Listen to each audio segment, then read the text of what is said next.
Om Om Om Om Sahana Vavatu Sahanau Bhunaktu Sahaviryam Karavavahai Tejasvinavadhitamastu Ma Vidvishavahai. Om Shanti Shanti Shanti Harihi Om Shri Gurubhyo Namaha Harihi Om Om Sadashiva Samarambham Shankaracharya Madhyamam Asmadacharya Paryantam Vande Guru Paramparam Samasta Jana Kalyane Niratam Karunamayam Namami Chinmayam Devam Sadgurum Brahma Vidwaram Sadgurum Brahma Vidwaram Om Shri Chinmaya Sadgurave Namaha. Hari Om. Welcome to this 37th episode of Vedanta Shravana Sadhana Yagna.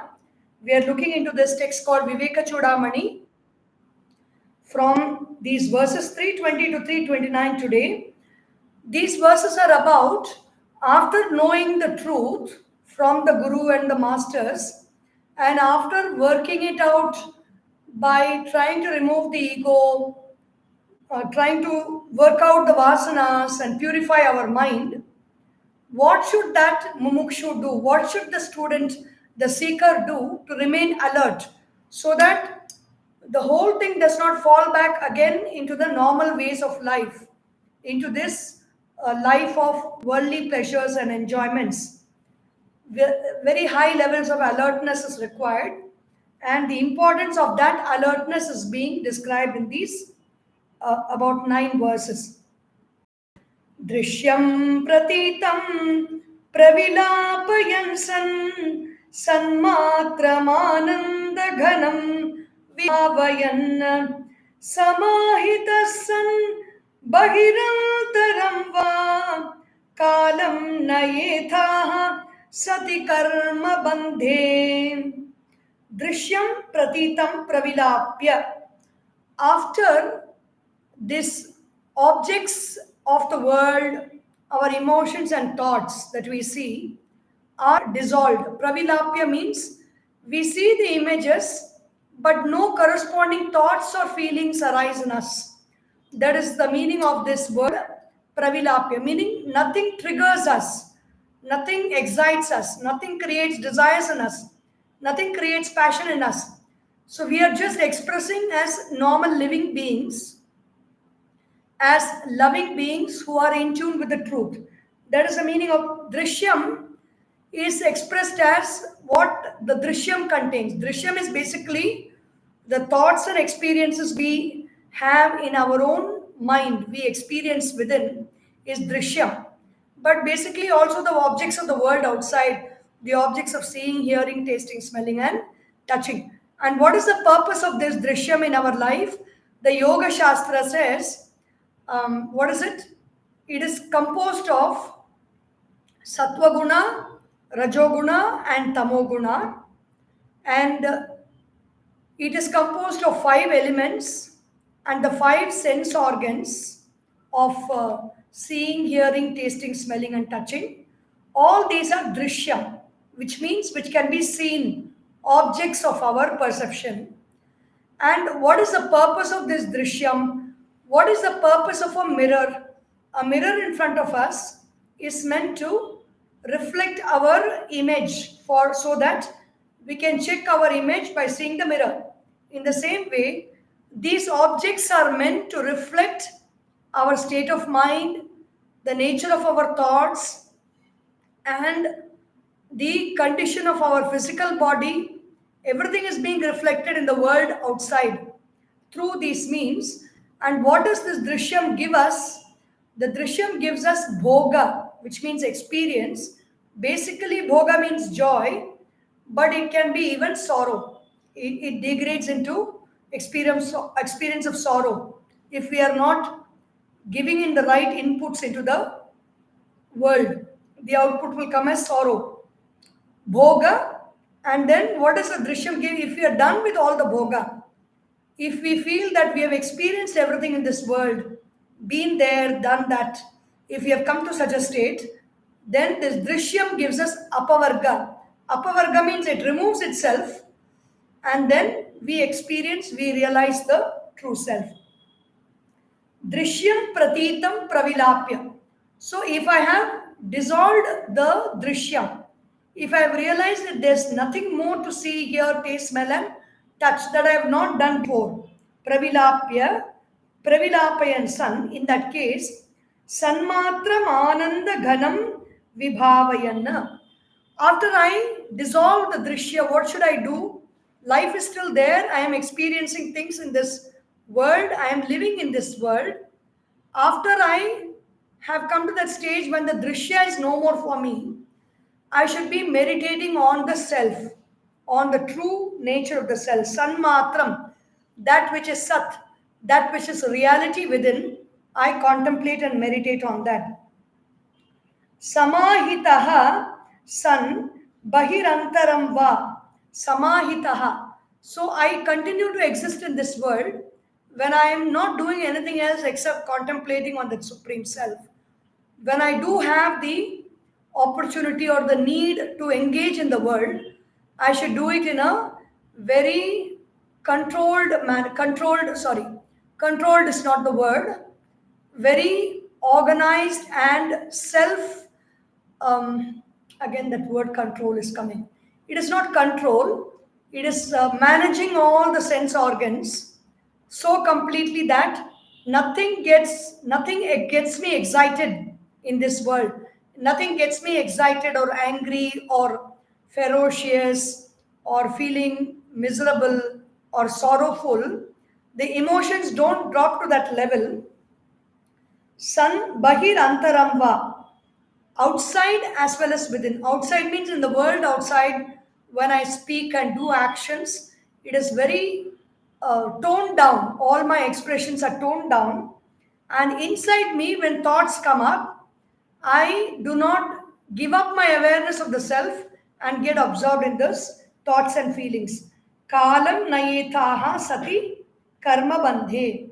As long as this bondage of action, there is something called, even though I have realized the truth, even though that knowledge is there and I'm contemplating on that knowledge, and maybe some experiences of that knowledge also happens, but still there is something called prarabdha karma.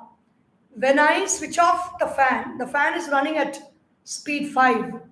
Then I suddenly switch off the fan will not immediately stop. It will continue to run for maybe a minute or so, and only then it comes to a stop. The same way the washing machine. Finally, if you do everything and you switch off the washing machine, it will turn 2-3 times and then only it will stop. It will not stop suddenly. In the same way is this body. Even though we have got the knowledge and we have dissolved that power supply that goes from the self through the senses to the world, that power supply connection has been cut off by withdrawing from the world of senses and focusing on that true self, which is of that nature of that electricity power supply. Then there is a shutdown in that case. So even after that shutdown, the body mind will continue to function because that electricity which was already passing, that power which is already passing through the senses is still continuing. And this can fan and light and other things get switched off in 1 or 2 minutes, but this power supply may go on for until our death, for however long we may be living. So there is a lot of prarabdha that gets dissolved because of that. So watching all that and not trying to focus on what is happening in the world and what are the actions we are compelled to do and be frustrated about it or worry about it or complain about it, because it is just that prarabdha prakarshena arabdhaha, that which we began very well, is working through us now, and there is no other way except seeing how it is manifesting through us and accepting the results completely, appreciating to what level we have come up, and being grateful for that state of realization which has happened, that this, whatever is working out through us, it can be some physical ailment, it can be some difficulty from people around us, it can be some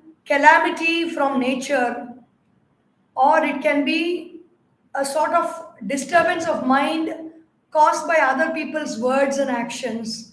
Whatever it may be, we are just experiencing the result of what has been done in the past, and it is coming back to us.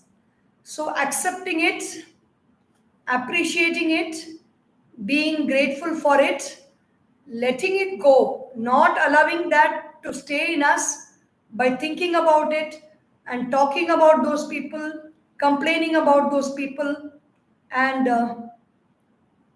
trying to solve it by other means other than the righteous dharmic means. All that will remove us from this state of absorption in the self and bring us back into the world. In no moment it will happen. So that is why extreme alertness is required.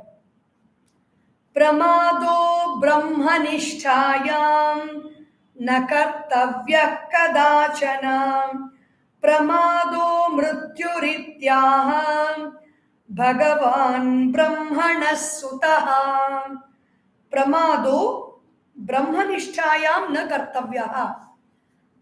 I should not be lackadaisical, or I should not be lazy, or I should not I should not turn a blind eye to that Brahma Tattva, being absorbed in that truth, in that reality of the self.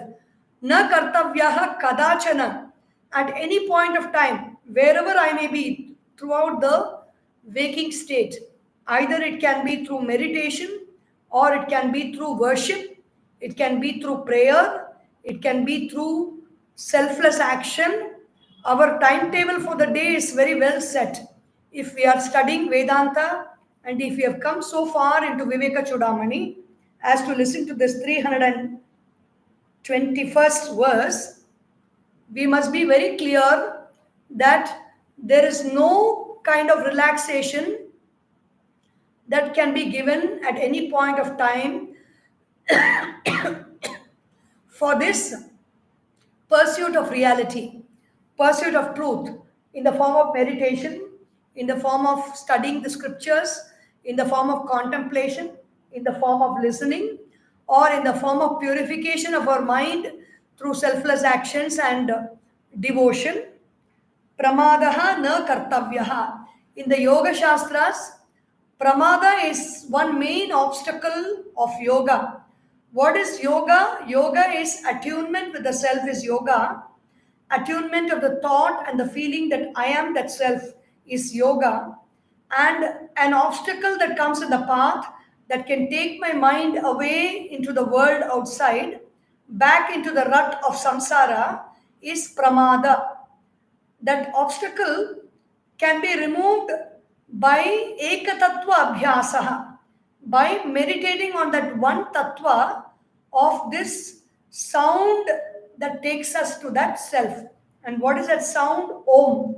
Omkara is that sound. So whenever there is a disturbance in our life, whenever our mind is being tortured by something else, whenever some desire comes up, we can take up the name of God in the form of Om, or we can take up the name of any God that we know. It can be Narayana, it can be Shiva, it can be Durga, it can be Lakshmi, it can be Saraswati, or it can be any God that we connect with. So when we take up that name and keep chanting the name again and again and again, the mind gets detached from the world and absorbed in that reality. The mind calms down first. All the other vibrations of disturbance are quietened with this vibration of the divine name. So, pramadaha brahmanishchayam na kartavyaha kadachana.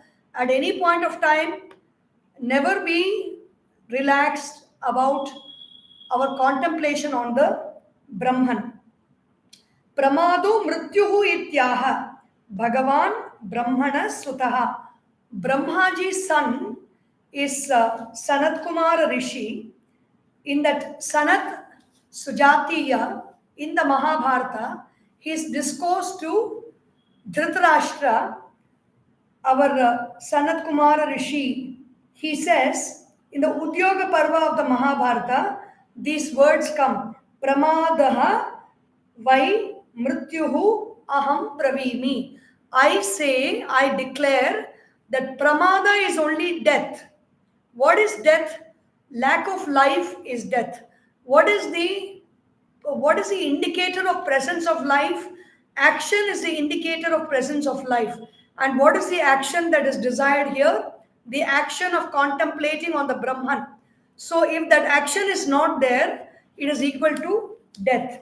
So that is Bhagavan Adisankaracharya is gently nudging us to always contemplate on the Brahman.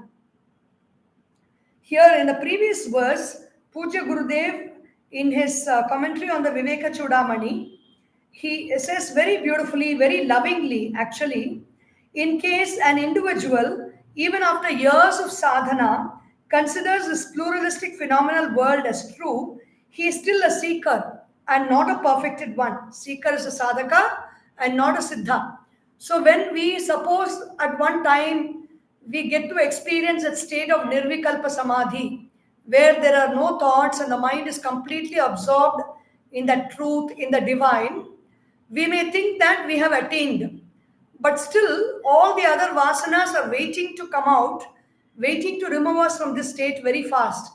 So we have not attained the level of a siddha, when we will never fall from that state of realization. So until that state is arrived, we are still seekers. And we have to consider ourselves, we have to,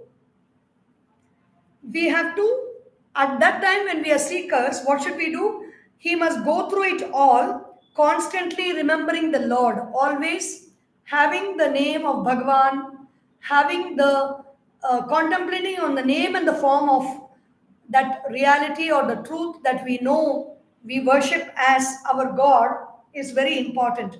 Insulated, what happens when I worship God, there is a kind of an insulation that happens within.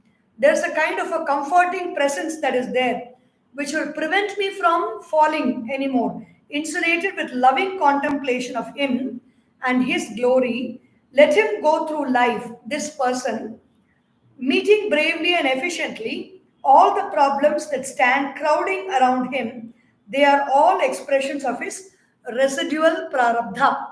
Whenever we get problems from people in our life, the problems are coming not because we may not have created it right now, but what we have created in the past is coming back to us as results, and those results have to be very quietly handled, very efficiently handled, very lovingly handled, very acceptingly handled. न प्रमादात् अनर्थोऽन्यः ज्ञानिनः स्वस्वरूपतः ततो मोहस्ततोऽहं धीः ततो बन्धस्ततो व्यथा. So, the very beautiful ladder of fall. Na pramadat anarthaha anyaha. There is no other. Anartha is no purpose, meaninglessness, foolishness, stupidity, or basically something that is useless is anartha. It is not giving us anything good in our life. Other than pramada, nothing can be more useless in our life. Pramada means, for example, if there is a sportsman, he has to daily work on his practice, his abhyasa, his constant practice of throwing the ball or taking the bat or fielding or whatever it may be, he has to focus on his tools. If it's a musician, a person who's playing the veena or playing the flute or singing, every day they have to work on their voice.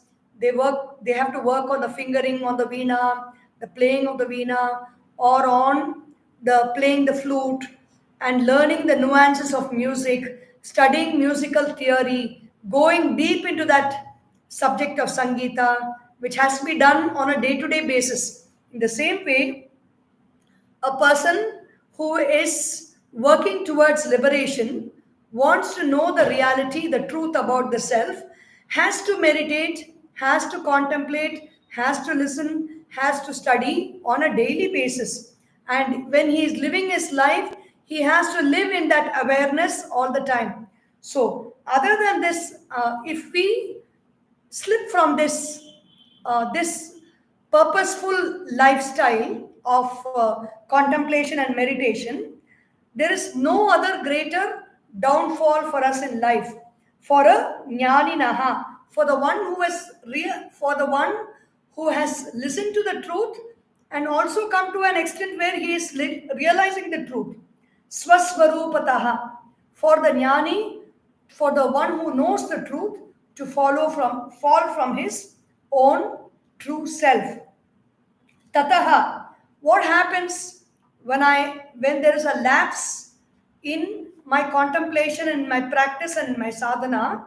Tato mohaha, I will easily slip into delusion. I will start believing the world is real, and I will give importance to the activities in the world, whether it is good or whether it is bad, or whether they should do this or whether this should happen, whether all the governments are doing their job, all kinds of anartha, all kinds of useless thinking I will enter into. Tato mohaha. Then when I enter into useless thinking, what happens? The ahamdhi becomes very strong. Now I have to get up and save the world. I have to stop this global warming. I have to clear up and tidy up this whole place, this whole country. Only I have that knowledge. I have the know-how. I have the wherewithal and where the capacity. All those ideas will start coming up, and the I thought will become very strong. The I thought which we gave up after a long years of practice and a long years of contemplation, the I thought which was getting dissolved will again come back. Bandhas tataha vyatha. Then wastefully, uselessly, we will again enter into bondage. That is the ladder of downfall if we do not get back into our practice of Vedanta Abhyasa, about Abhyasa of who am I, the self. Vishayabhimukham drishtva vidvamsamapi vismritihi vikshepayati dhi doshaihi ya yosha jaramiva priyam. Vishaya abhimukham drishtva. Instead of looking at the self within, the mind turns outward and starts observing the objects of the senses. What are they? The objects of sight, which are forms, the objects of sound, which are names, the objects of smell, which are foods, the different types of foods which we want to ingest and inhale, the objects of taste, again food, and the objects of sense, the skin perception, which are the comforts in life, the comfort in our surroundings, making everything amenable to our physical sustenance. These 5 ways, when the mind turns outward, vidvamsamapi vismritihi. Vidvamsamapi means the vidwan, even the one who knows the truth, he will also forget about that truth, the reality that he contemplated. It happens just in a moment. It is too tricky. The sense organs, the mind, and this whole world, and the pressure of the whole world on the mind is too tricky that not any amount of our sadhana and any amount of our realization of the self, in one moment, everything can turn around. Even for the greatest of vidwans, the knowledgeable people about the self. vikshepayati dhi doshaihi. The mind gets disturbed because of the evilness, evil propensities of the intellect. Means in the intellect there are different vasanas because of our existence. We see so many people around us. How do these vasanas come into us? We just enter into a place where unwanted activities have been happening. We just enter, we sit in a chair where somebody else who has been thinking evil thoughts has occupied the chair.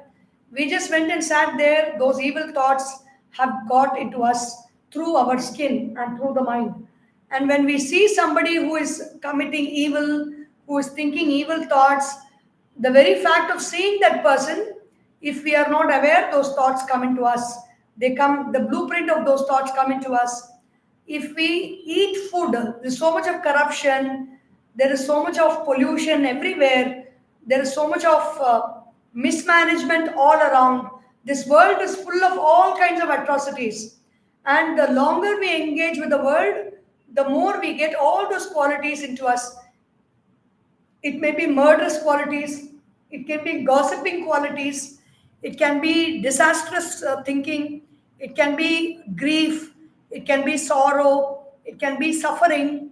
The more we unintelligently engage with the world, the more all these qualities will come in a jiffy. It is like a woman who is tormenting her paramour. Somebody is very much physically in love with a woman, and that woman will just tempt and spoil. That person cannot think of anything else productive and useful and great as long as this woman's presence is there in his life. And the more he sees her, the more he will be disturbed from his path. In the same way, the more the mind sees the world will disturb the mind, distort the mind, and the intellect, which is a steady part of the mind, can never focus on the truth, and it will always be pulled in the direction of the world. यथापकृष्टं शैवालं क्षणमात्रं न तिष्ठति आवृणोति तथा मायां प्राज्ञं वापि पराङ्मुखम्. Yatha apakrishtam shaivalam. We have seen lakes sometimes which are covered with moss. And if ever in our childhood also, if ever we have visited some lake like this, maybe in Kodaikanal, sometimes it need not be a lake. I have seen wells like this. And in those wells which is covered by moss, once in Kodaikanal, somebody put out a mug, an aluminium mug or a bucket inside that well, and it was covered by moss. And when the moss was removed by the falling of the bucket in the water, the moss was removed and then the water was taken. Very tasty water. It was so cool, so cold, and so tasty to drink, so pure that water was. But then after the water was taken, the bucket is out, the moss again came and covered that well water. In the same way, in the lake also, we push the moss and we get to see the water. In no time, we take our hand, the moss comes back and covers the water. In the same way, these thoughts about the world, the thought impressions about the world are covering the true nature of the self. With all our sadhana, we may move it a little bit and we may experience a bliss of the self. But in no time, when we engage with the world again, that those vasanas, they come and they cover the self once again. Parammukham, prajnam vapi. Even if it is a person who is very well learned, who is a learned person, even that person cannot for a long time, without any practice or any abhyasa, he cannot be absorbed in the self, because that is the nature of this moss called the worldly experiences through the sense organs, which keeps coming and covering that self as long as we remain parammukham. When we are into that water completely, we are not affected by the moss. The moss does not cover the bottom layers of the water. The moss is only on the top layer. When we dive into such a lake and we are in that water, that means we become a Siddha Purusha, where we are reveling in that Brahman only. Then we don't need to worry. But as long as we are standing on the shore and trying to see the Brahman, we have to be very, very careful, because the moss of this world will keep coming and covering the Brahman all the time. Parang Mukham is looking outward, expecting something to happen, looking outward, expecting something good to come through what we hear, through what we see, through what we taste, through what we smell, and through what we touch. We don't need to be hateful about what we see, hear, taste, smell, and touch. Accept it lovingly, whatever comes. Do not fret for something that is not there. Then our mind will be in a state of balance. लक्ष्यच्युतं चेत् यदि चित्तमीशत् बहिर्मुखं सन्निपतेत् ततस्ततः प्रमादतः प्रच्युत केलिकन्दुकः सोपानपङ्क्तौ पतितो यथा तथा. If the mind is straying a little bit from the ideal and becomes outgoing, lakshya chutam ched yadi chittam ishad. Ishad means little bit. Even a little bit, if the mind, the chittam means the mind along with the sense objects, thoughts of sense objects is a chittam. If it just slips from that reality, even a little bit, bahirmukham san nipates tatastataha. If it becomes outward in its thinking, meaning looking at forms and names, objects, situations, thinking about situations, why this person is doing that, why that person is doing that, why this kind of a behavior, what do I need to do to set everything right in the world outside. These are all outward going thoughts. Even a little bit, if my mind goes out, tatastataha sannipatet, the mind will fall outside. So it is always we fall in love. That's what. It is not rising in love, but falling in love. When there is love for an object in the meaning of a person, or in the form of an physical object, or in the form of a situation or a place, the mind falls to that level. It does not rise. Tatastataha. How does it fall? Pramadataha. There is no alertness. There is no awareness that I need to be contemplating on the self. I need to be with that truth, with that Brahma Tattvam. I am not the one that is meant to focus outside and engage in the world outside and lose myself in the process. Bahir Mukham Sannipatit Pramadataha Prachyuta Keli Kandukaha. Like we are playing with a ball on the terrace, and by mistake we leave the ball and it goes running down the stairs. It goes very fast. The ball jumps faster and faster. With every step, with every bounce down, it gets more speed to bounce further down. Sopana panktau patito yatha tatha. Just as the very beautifully how Bhagavan Adisankaracharya would have observed somebody playing with a ball. There may not be a rubber ball in those days. Balls were made of some metal or something which they were playing, maybe of wood. And you would have seen the ball rolling down the stairs. Just like the ball rolls down the stairs, the person's chitta, instead of contemplating on the truth, instead of being absorbed in the truth, if it just comes out through the sense organs, then it falls. Like the ball by mistake, which has been left, and it falls and goes rolling down the stairs.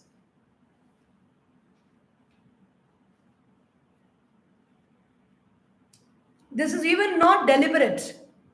The fall is not deliberate anymore. We know the truth, we know the reality, we know what is good, But still, even though it is not deliberate, that slip can happen anytime without our awareness, because that is the nature of the mind. The mind is not completely rock firm in its understanding. The mind has got a lot of black spots and blind gaps. विषयेष्वाविशच्चेतः संकल्पयति तद्गुणान् सम्यक् संकल्पनात् कामः कामात् पुंसः प्रवर्तनम् विषयेषु विषयेषु आविशेत चेतः. When the mind enters the sense objects, when the mind enters a sense object, means we hear something, it is in the form of a sentence or sound or words, the mind enters that, and then what happened, that sound takes the mind out, and then the mind begins to contemplate on outside situations. The mind, there is a form, there is a place or a form or a situation that we see. The eyes bring that situation to the mind. The mind enters that thought of this situation, and that entry is enough to take the mind away out of this space where it is. Vishayeshu avishet chetaha sankalpayati tadgunat. When the mind enters something, what happens? For example, there is this thought of ice cream, chocolate ice cream. I get this thought, maybe I see an advertisement, or I see a hoarding, or I see this box thrown somewhere by somebody. I get this thought of chocolate ice cream because of my vision falling on that, or because of hearing it, or because of seeing someone eat it, or seeing it in the shop somewhere, really, which has taken control of my nose. That thought enters my mind. Now, the thought has got a particular vibration. Maybe it's vibrating like this. Chocolate ice cream is vibrating like this. It is very tasty. I am very tasty. I am very tasty. I am very tasty. And so the mind is here. This mind, it has come. It is vibrating. And then the mind starts agitating along with this thought. When the mind enters into this thought overpowers the mind, and the mind gets pushed and pulled by this thought. The mind gets churned by this thought, and caught by this thought, this mind is desiring this chocolate ice cream. And so it enters into pursuit, and it takes the chocolate ice cream inside. So the mind has fallen into this object. Vishayeshu avishet, the mind goes and fills it. Then the object takes hold of the mind, and then the mind gets agitated. It is not stopping the agitation along with the object until it comes and overpowers the object and takes the object. Until the task is done, the mind will not be still. Avishet chetaha sankalpayati. If the mind is inside the object and it wants the object, what does the mind do? The mind keeps contemplating. I love, this is the vibration of the mind. I love chocolate ice cream. I love chocolate ice cream. I love chocolate ice cream. So the chocolate ice cream that was there, and this mind is calling, it has come closer. Law of attraction. We speak so much about it in the modern day world. This is the technique that we all adopt. How should you get things in this world? But here Vedanta is not telling about how to get the chocolate ice cream that you desire, how to get the money that you desire, or how to get that beautiful house that you desire. Vedanta is not talking about that. Vedanta is telling, stop this agitation. Stop this agitation wanting something. Because what everything will do, everything will come and catch hold of the mind and torture the mind and overpower the mind, and the mind will overpower that object. That will not, it will remain as a seed, and the agitation will still be continuing all the time. It is not that one chocolate ice cream I take and I am not going to have any desire for chocolate ice cream. because the chocolate ice cream which I've taken is there in the seed form, the experience of eating that ice cream and the joy that I received from eating that ice cream is stored as a memory in me, and that memory is always agitating, always waiting to express itself. When that memory is coming closer, when the body of that person is going close to an ice cream shop, this memory will just stand up there. Come on, go for that ice cream. It will overpower the mind again. And this is a constant process of the mind and the object. Vishayeshu avishet chetaha sankalpayati tadgunan. Once that object enters the mind makes a sankalpa about the qualities of that object. For example, what are the qualities of chocolate ice cream? It has got the taste of chocolate. It is very cold. It is very sweet. It is very tasty. It is very yummy. The cone is very crunchy. The bits of chocolate are simply superb. These are all the qualities that the mind is meditating upon. Sankalpayati tadgunana. Samyak sankalpanat kamaha. When the mind is going on having a thought formation and meditating on the thought formation, a desire arises inside that thought formation. Samyak sankalpanat kamaha. When the desire arises, kamat, when the desire becomes very strong, then I cannot sit in my room and study Vedanta or meditate. I have to get up and make the effort to get that chocolate ice cream I was thinking about.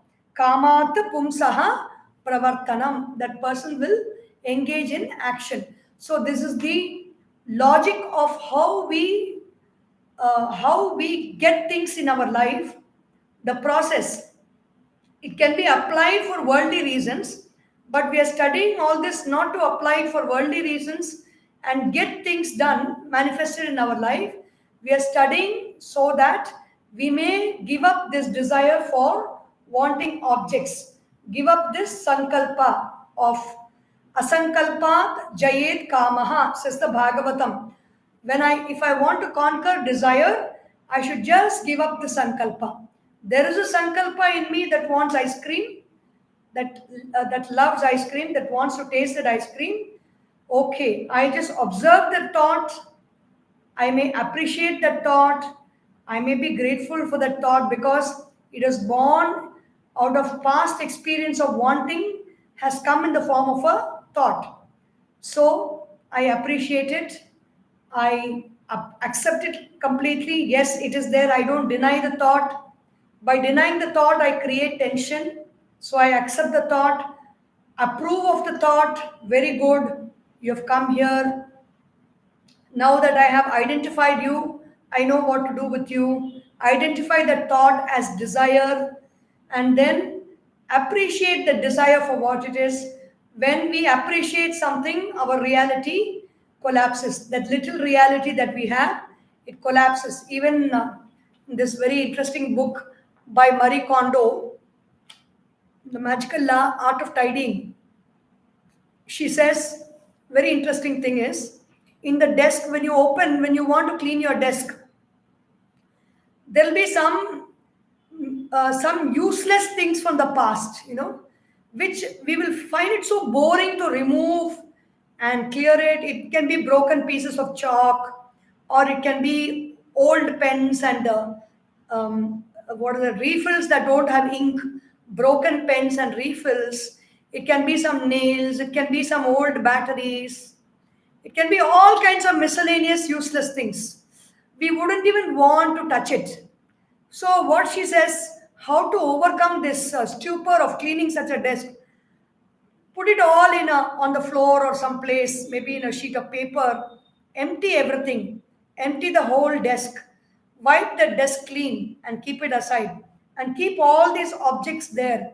Look at them and appreciate them, thank them, say, wow, you're so great, you're so beautiful, how well you served. It might sound like mania to talk to objects, but we are not actually talking to the objects. We are actually talking to the thoughts these objects have created in our mind. Our conversation is with those thoughts. And when we appreciate those thoughts, when we approve of those thoughts, first when we accept those thoughts become steady. Then we appreciate, the thoughts begin to dissipate because there is a lot of consciousness and awareness added to those thoughts. When we appreciate and when we feel grateful for their presence, we feel grateful because we know that anymore they are not going to be of any use and we can let go of them. So that is the gratitude that is, and we are grateful for them to being here in the first place because they are here because they have served us in some form. They have come to ask on our asking. So grateful, and then very easily you identify them, and then it is very easily you can clear all those, that junk. So with gratitude, with praise, appreciation, approval, and acceptance, this these desires can be given up. Sorry, where is that? The previous verse. Yathapak. Oh no, sorry. Vishesha. Huh. Vishesh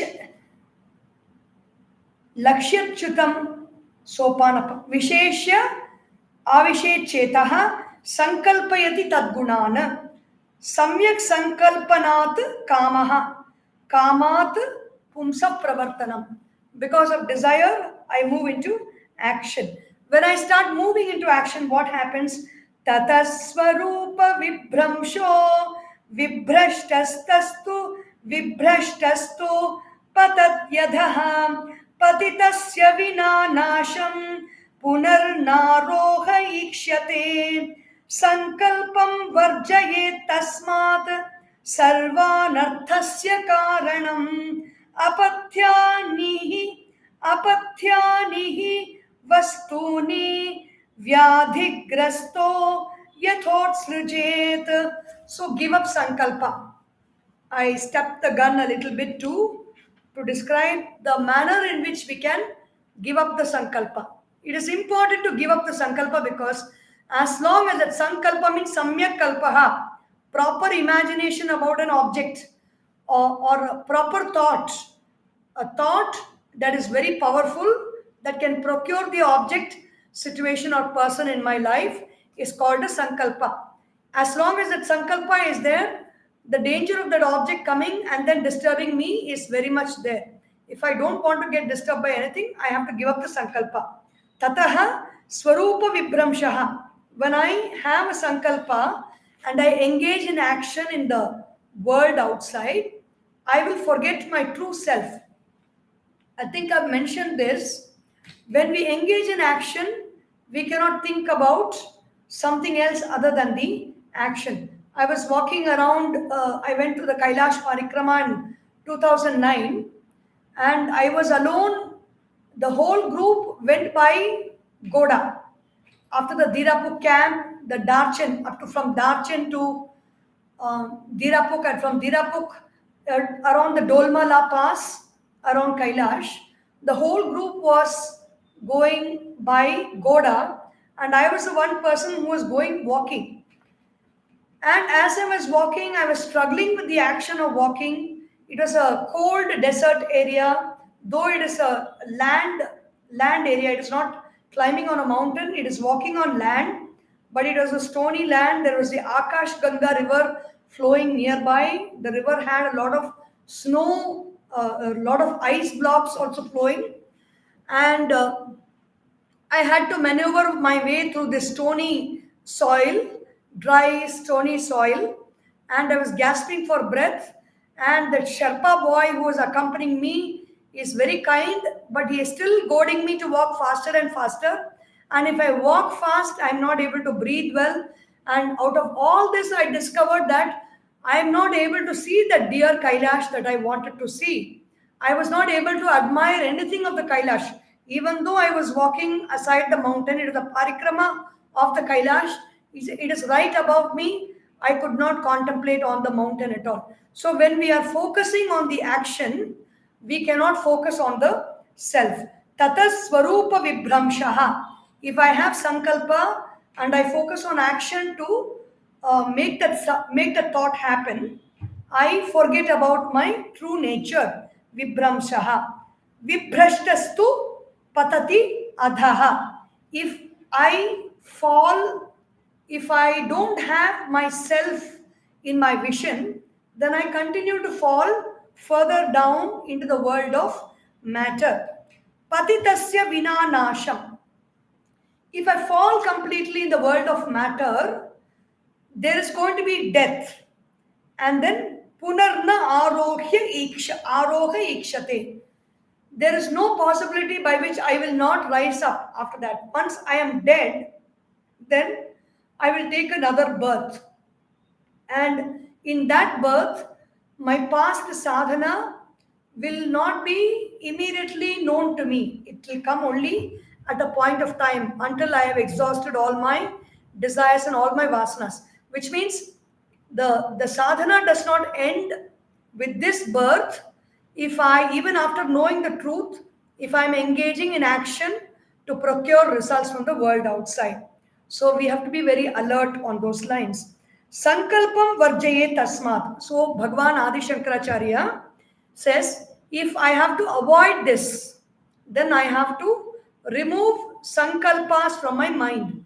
What is sankalpa? A firm thought that is causing me to do action. How to remove it? By by accepting that sankalpa, by approving that sankalpa. Yes, it has come. I am aware that it has come. It is right that you have come because there is a desire in me that is accepting and approving it. Accepting that yes, it is there, and being very kind towards it because it is just doing its work. So approval, and then appreciating it. Wow, you have done a great job. You are so alert. Even though I am contemplating on the truth and I'm studying the Upanishads, I'm listening to the Upanishads, I'm meditating, you always never fail to show your presence. Appreciate it. And then let go of the sankalpa, saying very physically that I consciously let go of this sankalpa, or pray to the divine, pray to the guru, pray to the master, ask the master to take the sankalpa out of you. And that is the way we can make use of the support system around us, the satsanga that we have, the guru that we have, the divinity that we worship will all help us to remove those sankalpas. Sankalpam varjayet tasmat sarva anarthasya karanam. We are not encouraging getting and enjoying objects of the world by talking about the powers of attraction, law of attraction, how to form a desire, how to write out a desire, and how to make that desire happen, how to expect for results and watch those desires happening so that it really manifests, how to behave as if that desire is manifested so that I can finally achieve it. No, we are not talking about all that. We are talking about giving up the desire itself totally, because that is what is going to really help us in life.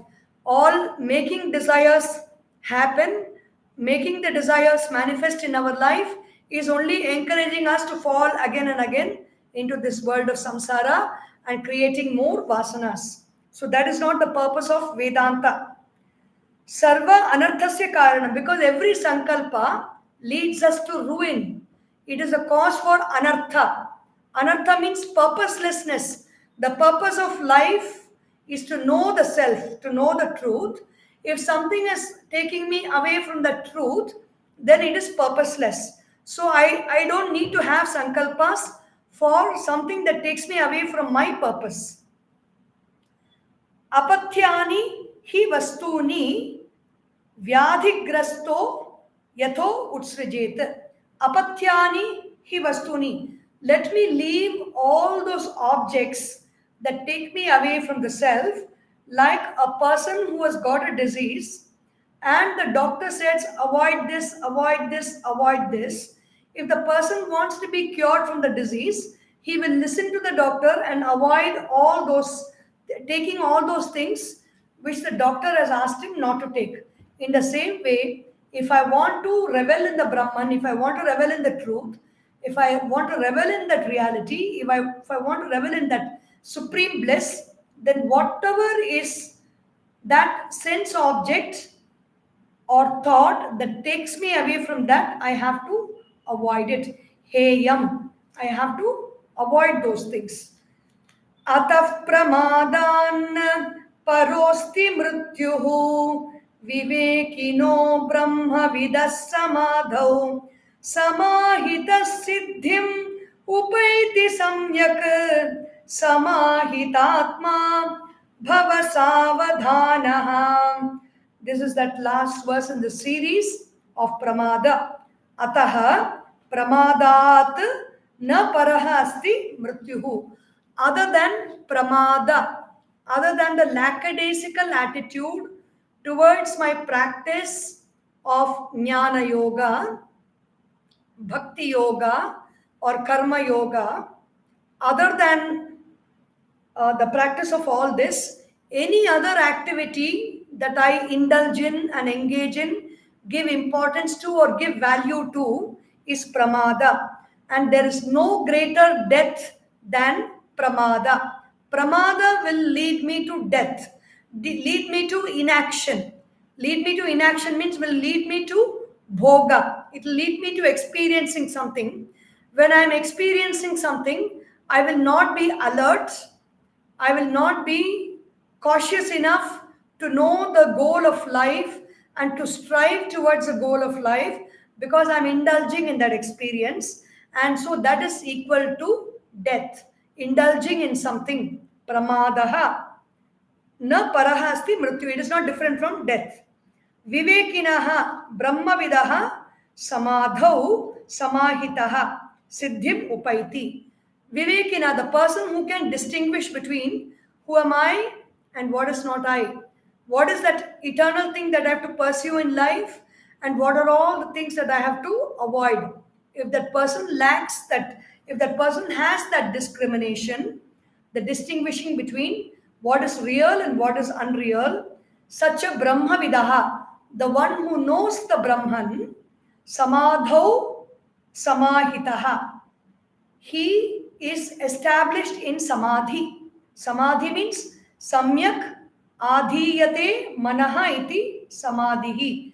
The mind which is completely absorbed in that reality, in the truth, not seeking anything else, like the bee going into that flower and dipping its proboscis in that honey and then staying there because the bliss of that honey is so tasty for the bee. That is a state of samadhi, the mind. Samyak siddhim upaiti. So that person attains complete absorption of the mind in that truth, in that reality. That is siddhi. Meaning the mind never comes out and engages in the world after that.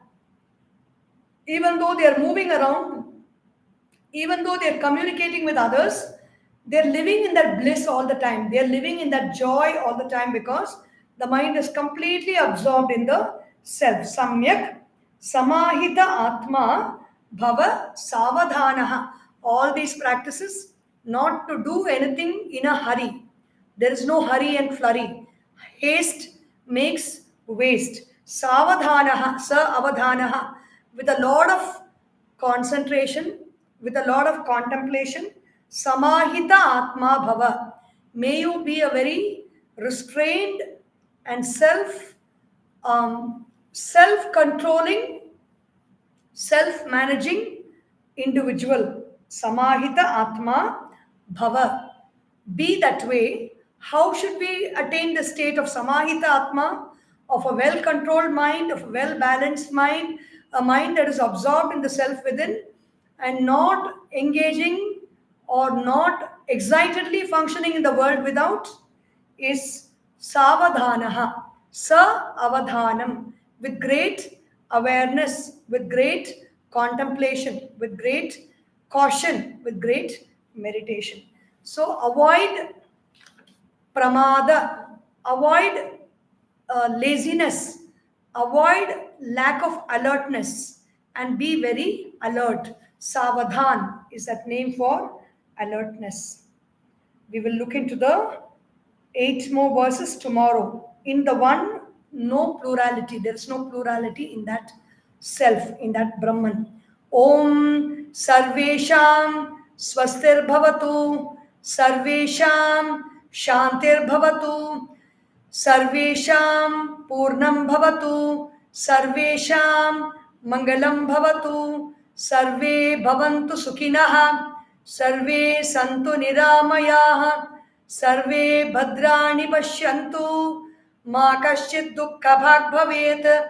Om Asatoma Sadgamaya, Tamasorma Jyotirgamaya, Mrityorma Amritam Gamaya.